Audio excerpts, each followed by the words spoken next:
So, today's episode is a very special episode. Why? Well, today we are welcoming back two of our long-missed friends, Adder and Toad.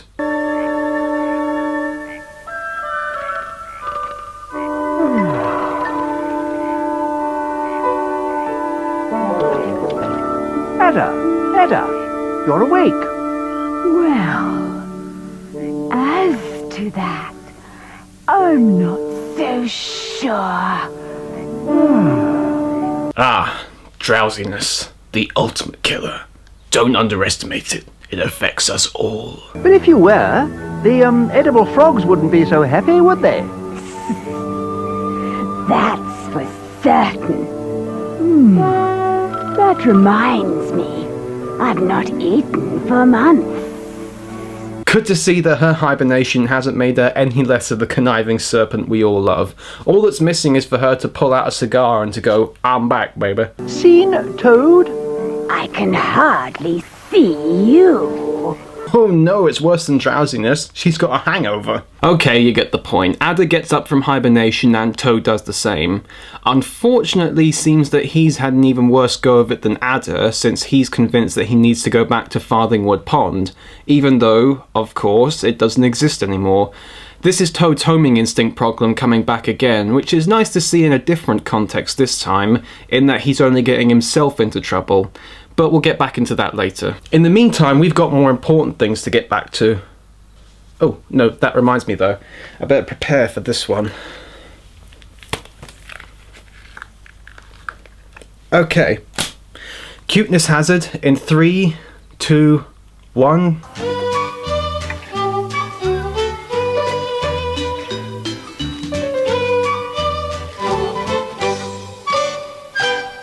Zgaggers! They do nothing! Yes, Fox and Vixen's cubs are now a little older and are practicing hunting from the mistress of the hunt herself. Though I'd recommend not getting your children into the middle of a fox hunt like you did. This is now when the cubs' personalities are now starting to blossom through, though they were destined to with those names. And they've even learnt to speak, with already broken voices. Watch. Bold hid it under the moss. Show off. Shh, Father's watching. With voices like that for the kid characters, I half expect some adult character to show up who's voiced by a child at some point soon. Though I do not want to see Sinuous from next series voiced by a kid, that would be all sorts of wrong. You naughty cub. Ow. Oh, that is not on, Vixen. Just you watch it or I'll be calling Childline on you. Just see that I don't. Now you do it. I say, well done. Good boy. Very good, Friendly. I can see some favouritism starting to come out here, which will undoubtedly lead to some drama later on. As you can see, Bold is rather chauvinistic and not one to listen to others on what to do, which will become a major part of his character development later and aid in when he arguably becomes the most developed character in the story. And this is probably exacerbated by how Friendly is constantly given more praise from his parents, and how he acts like a bit of a stuck-up prick a lot of the time. Dreamer and Charmer's events have yet to be unfolded as of yet, but give it time, and the blood tides will flow soon. Oh, and look who else has joined the People Carrier Club. Yes, Myrtle has now come in with her new pup. His name, you may ask? Mossy. And if you're wondering why... He's so soft, like moss. Yes, it's from Vixen nuzzling him. Oh, but where's Mole? I heard so much about you from my mate. He died, you know. Mole? The Farthing Wood Mole? He's dead? We met at the beginning of winter. But it was so cold, and he was old. He died. Okay, here's where we get to the part that I've been dreading throughout this entire series. I guess the writers at this point felt that there was nothing left to do with Mole's character, and so they decided to get rid of him. And so, they let him die off screen. I repeat, Mole, one of the most adorable and important characters in the show, has died off screen! This shot, right here, it's the last time we ever see Mole on screen, and he doesn't even say anything. Mole is dead, and we just have it casually informed to us by his mate, and we don't even get a proper send-off for him. What the hell? Now, the reason this was done was to add the final bits to Badger's character development, because he never truly got to apologise to Mole for the way that he treated him during winter, but still, there was a better way you could have done that without just tossing Mole aside like some disused condom. You rack him, you roll him, and then you toss him out onto the street. It's a horrible way to treat this character who did so much in the previous series and was so adored, and you just kill him off by providing character development to another character. It's the male equivalent of women in refrigerators, and quite frankly, I'm enraged by the mere prospect of it. This was a prominent character and you just throw him away. And I know this seems ironic given the way that I cheered at Vol's death, but here's the reasons for that. 1, Vol was annoying as all heck. 2, he was only a minor character, and 3, it was still badly handled regardless. Now, I know that Dan was still trying to push the whole wild and harsh woods element here, which I normally welcome, but when you discard a beloved and cherished character like this, it's not proving a point or creating an environment, it's just cruel, especially when it happened due to natural causes. How could you take a character who literally went through hell and high water, helped the animals out of multiple situations, and was adored by the audience, and you just kill him off screen without any ceremonious baggage whatsoever? And granted, this won't be the last time this happens, but I still feel that this was the worst death in the entire show. No, I don't care about the coal counter at this point. I don't even care about that anymore. This was not the way to get rid of Mole. Mole does not deserve this. You hear me? Mole doesn't deserve this. Mole doesn't deserve...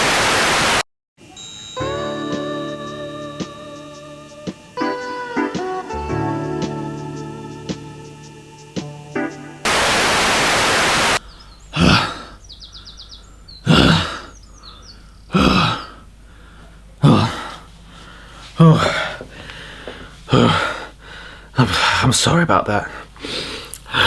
Sorry about that outrage. I just needed a moment to get that out. Anyway, now that my rant's over, we are given what is actually a rather tender and sorrowful scene in where Badger meets Mirthful, or Mateless as I guess she is called now, and, well, observe. Badger, Mole isn't with us. I can see that for myself. Tell him to get along and see me as soon as possible. But... Mole is mate, eh? Well, did you ever? But... Oh dear. Yes, Badger is in true denial about Mole's death and refuses to admit that he actually is dead, which is actually rather sad and does actually manage to bring out some emotion. Doesn't excuse Mole's death though. Seriously, how could you do that, Dan? Thankfully the drama is subsided with the arrival of not just Whistler, but the return of an old running joke. Dreamer!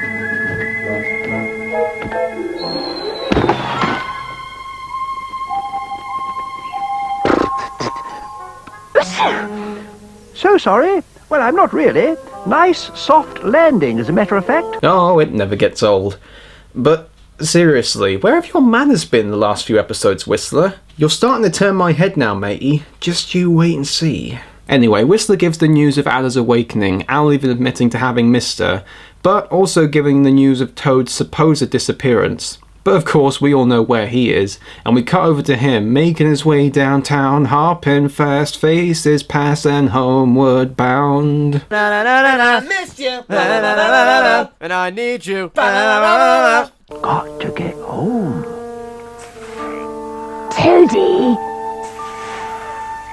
Got to get back to the pond, where I was born. What's with his eyes? Was he hiding a ganja stash in that hole all that time? Or has he become Hypno-Toad? Huh. No wonder Farthingwood has such a dedicated fan base. In all fairness, it's great to see Toad back again, even if it's just for Moody's great voice that he gives him. We then cut over to Weasel, who is busy hunting... a caterpillar? Okay, whether the Stoat family actually eats invertebrates, I'm not so sure, but whatever. Unfortunately, she sees Scarface and, oi! Stop looking at those kids, you pervert!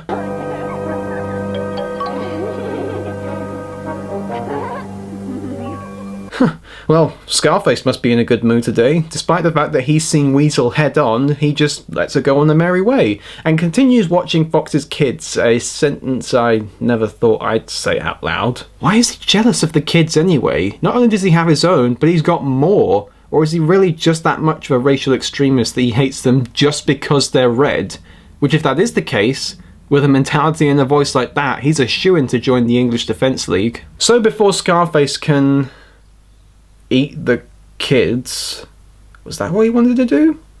Weasel has a surprisingly noble moment and rushes out in front of him to stop him, rather making the kids wanting to kill themselves, because guess what she does now? Hush, my foxy, deep in your earth. Time to put an end to your mirth. Oh, little foxes, including you, sleep through the daylight, even if they're blue. The protectors! They do nothing! What are you trying to do, Weasel? Deafen us? I could hear you over at the pond. Scarface is watching you. Day 6 in the White Deer house. Weasel's singing is bothering the animals. Owl is busy preening the feathers, and Hare's shagging his wife in the back.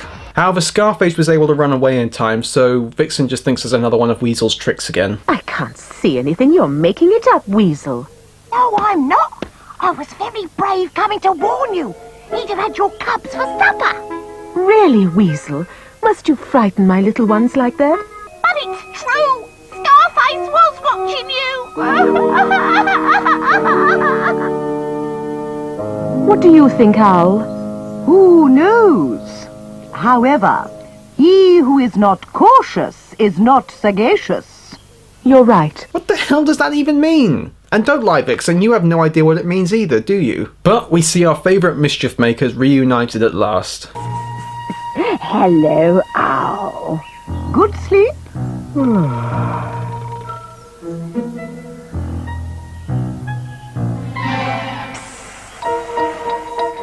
Lucky for you, my venom's low after my breakfast. And as a friend, we don't hurt her. Stop it! Well, there goes Ada's coolness in just a few frames of animation. So anyway, Ada shows up and tells the others about Toad's sat-rav problems, so the birds and the foxes go off to find him. Poor old Toad won't know what he's doing, where he's going or anything. His homing instincts always seem to get the better of him. I'll stay here and keep watch on the cubs. We can look after ourselves. Ow.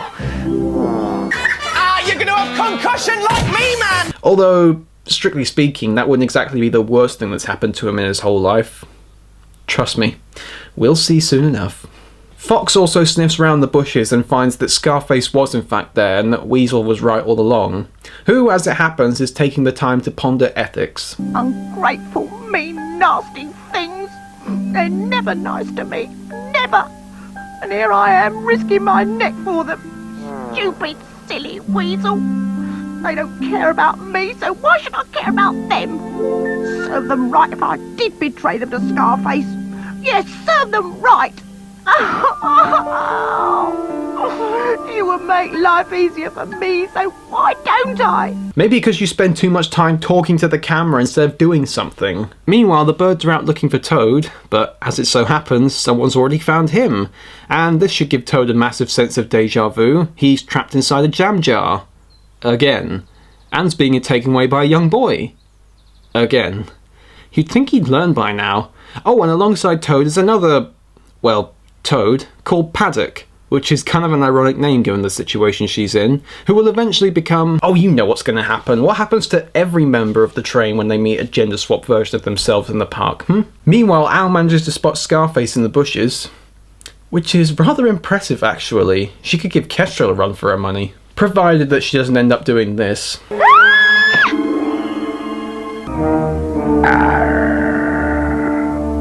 Nice day for spying, Scarface? Ow! Or would you call it natural curiosity?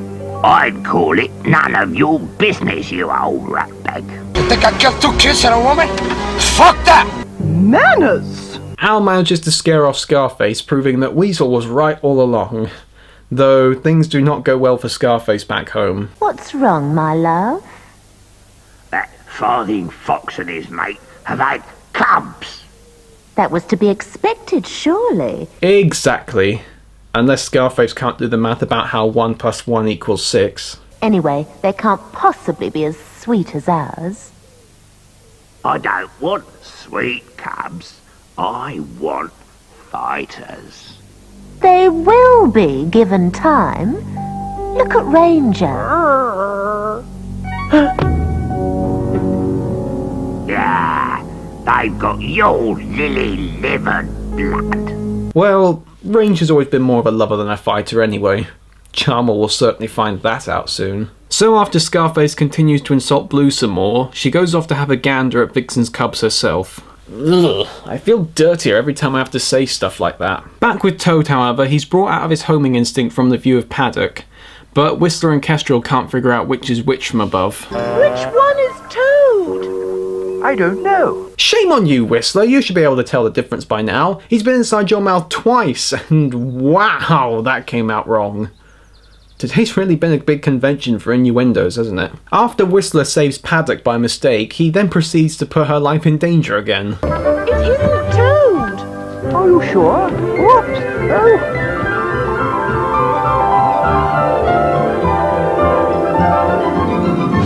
Oh. Well, she's dead. Oh no, we're running on Wile E. Coyote's logic for a moment there. She's perfectly fine. No cuts, no bruises, only a mild headache. That's the secret of Wile E, folks. Wait, no, what are you doing? We still got the rest of the episode to get through. After the supposed miracle, I mean it has to be, how else did she survive that fall? Whistler goes after Toad and brings him back to the rest of the train. That's him, all right. What am I doing in here? We'll get you out. Never fear. But I'm darned if I know how. I could take him high up in the sky and drop him, like I did the other one. No. Why not? The last scene showed that you could just drop a glass jar out of the air and they'd be fine, so just do the same with him too. There's only one animal that can open a jar like this. A human animal. Or you could just go and ask Weasel and Badger, they seem to have opposable thumbs. Or are they working under the Feladay ideal that all humans are simply can openers? But Vixen's spider senses go off and she finds Lady Blue back at her Earth. Keep away from my cubs.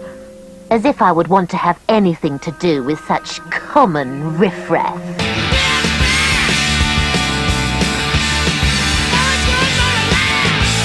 Are you threatening me? What kind of mother leaves her cubs unattended? A mother with friends. Where are your cubs? Ow. Okay, this is just getting obscene. He's probably got a crude lobotomy now by the amount of times he's been bashed in the head. Though that would explain some of the dumb decisions he makes later in life. You're going to have trouble with that one.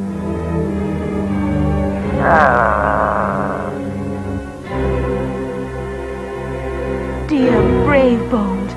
You really do have more courage than sense. Thanks, Mum. That's what I've always wanted to hear. Although he'd probably have more sense if you stopped bashing him in the head! Meanwhile, the train makes their way to the warden's cottage, where Felaray comes out to greet them. Cue the asshole! Oh, and what have we got here, may I ask? A toad. I can see that.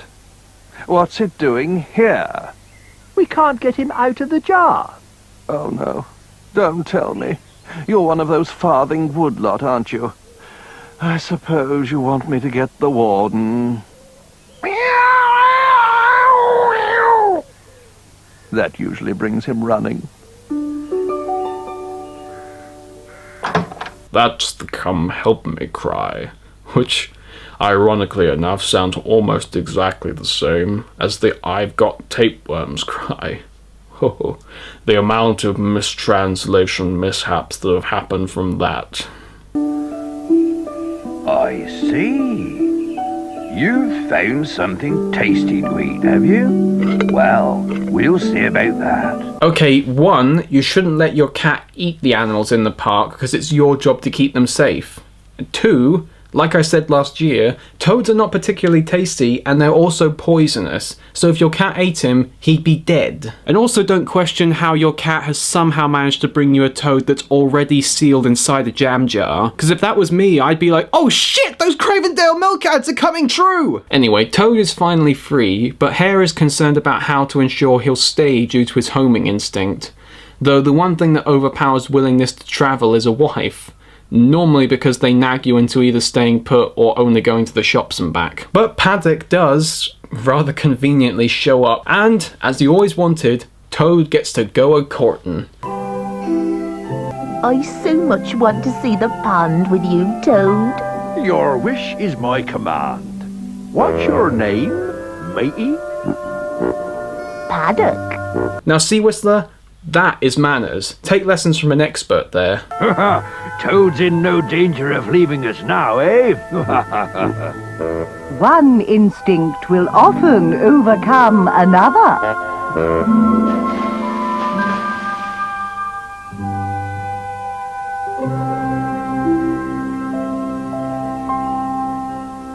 So what to make of this episode? Well, it's definitely the eye in the storm, so to speak, since as the last episode was very intense and action-packed, as will the next one, this one keeps things a little bit more calmed down and focuses on more minor issues, which is always nice to see, and also gives some credence to some characters that we haven't seen in a while. Speaking of which, it's great to see Toad and Ada back again, though small elements of the more major elements of the story are developed in this episode, just not quite as made as much of a focus as they were in previous episodes. However, the major misstep of this episode comes in one of the major elements of the series, in that either too much happens, either too quickly or off screen, and with so many story elements, naturally some characters will be focused on less, but it doesn't balance it too well. Granted, it does get better from here and in later episodes, but even then it could have benefited with either some trimming down or possibly even a longer running time. And nowhere is that more clear than with the death of Mole, which I've already expanded upon earlier in this episode, while saying some things I regret saying a little bit. Look, I didn't mean it, okay? I was just getting emotional, that was all. Still, it's nice to have a little calm episode to tide things over before things start getting really hardcore. This is where the plot elements from Winter officially end, and in the next episode we'll be getting into the novel Fox's Feud. And trust me, things will get even more intense there, and even more vicious.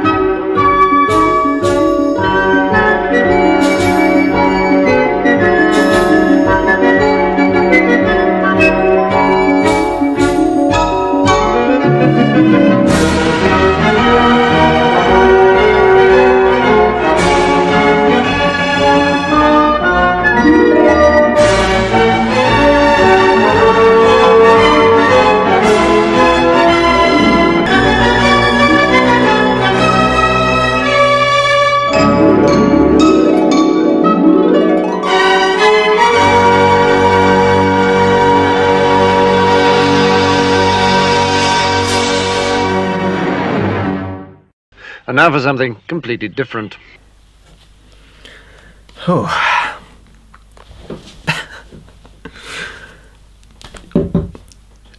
Yeah?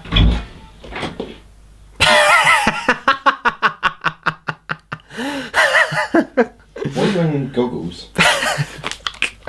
I was just about to actually say, what would I explain if someone just walked in here and you just have? Why are you wearing goggles? It's just a joke. Yeah, was it? You might want to retake that one because my music was in the background. Don't think it heard you, but I'll just check.